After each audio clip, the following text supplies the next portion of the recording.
안녕하십니까. 경남 소식입니다. 오늘 최순실 게이트 규탄과 박근혜 대통령 퇴진 요구 민중 총궐기 대회에 경남 지역민들도 대거 참여했습니다. 민중 총궐기 경남중립위원회와 노동계, 농민단체, 시민단체 회원들은 오늘 아침 경남 곳곳에서 버스편으로 출발해 서울 집회 현장에 집결했습니다. 서울 민중총궐기 대회와는 별도로 오늘 저녁 진주 등지에서 대통령 퇴진 촉구 집회가 열렸습니다.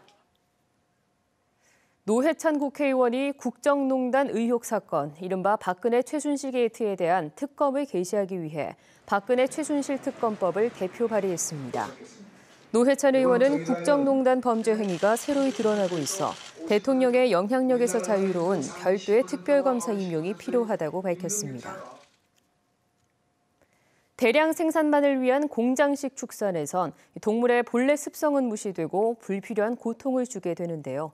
최근 고품질의 안전하고 윤리적인 축산물 소비 요구에 부응하기 위한 동물 복지가 주목받고 있습니다. 오종우 기자의 보도입니다. 폭 60cm의 비좁은 우리, 땅을 파기 좋아하고 호기심 많은 습성은 억압돼 돼지는 극심한 스트레스에 시달립니다. 좁은 공간에 많이 키우는 밀식사육은 생산성은 높지만 질병 확산 등의 문제를 가져왔습니다. 지난 2010년 발생한 구제역에 돼지 331만 마리가 매몰 처분되기도 했습니다. 축산업의 흐름이 바뀌고 있습니다. 거창해한 동물복지 돼지농장. 임신한 돼지는 왕겨가 깔린 축사에서 출산을 준비합니다. 분만 사는 어미와 새끼 돼지를 억지로 갈라놓지 않았습니다.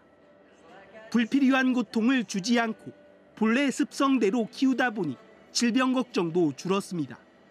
없었습니다. 돼지 열병, 구제역, PD 바이러스 이런 질병은 한 번도 없었습니다. 동물복지 축산 확산의 걸림돌은 수익성이 나빠진다는 우려입니다. 동물복지를 닦아가면 절반을 줄여야 돼. 왜 그러냐면은 수당 사육 면적을 짓기 위해서는 그만큼 면적이 늘어나니까. 하지만 고품질 축산물 공급의 동물복지는 더 이상 미루기 어려운 과제입니다. 유럽에선 2013년부터 좁은 사육틀인 스톨 사용을 금지했습니다. KBS 뉴스 오종우입니다. 경남이 2024년에는 초고령 사회에 진입할 것으로 전망됐습니다.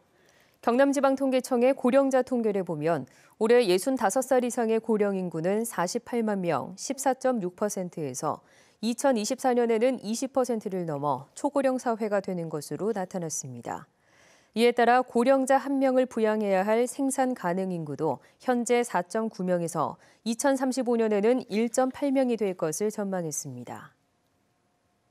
창원시가 재개발, 재건축 사업 재검토를 위해 내년에 정비구역 60여 곳에 대한 타당성 검토를 벌이기로 했습니다.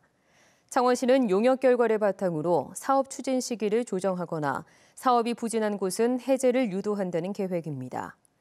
현재 창원에는 정비구역으로 66곳이 지정됐지만 사업을 마친 곳은 2곳에 불과합니다. 4명의 사상자를 낸 밀양 마그네슘계 공장 화재 진화 작업이 29시간 만에 마무리됐습니다.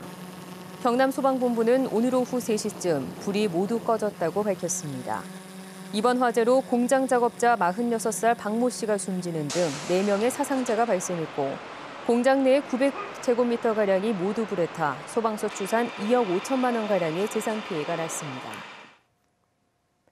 경남환경단체가 낙동강변의 폐준설선 해체 작업으로 유해물질이 유출돼 상수원이 오염될 수 있다며 작업 중단을 요구했습니다.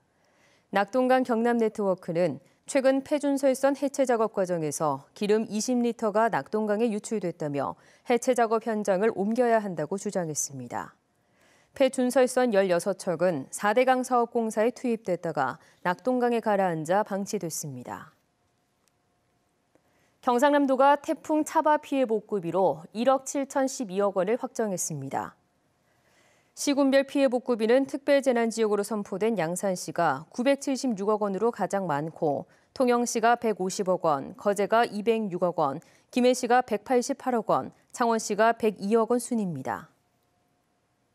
지금까지 경남 소식이었습니다.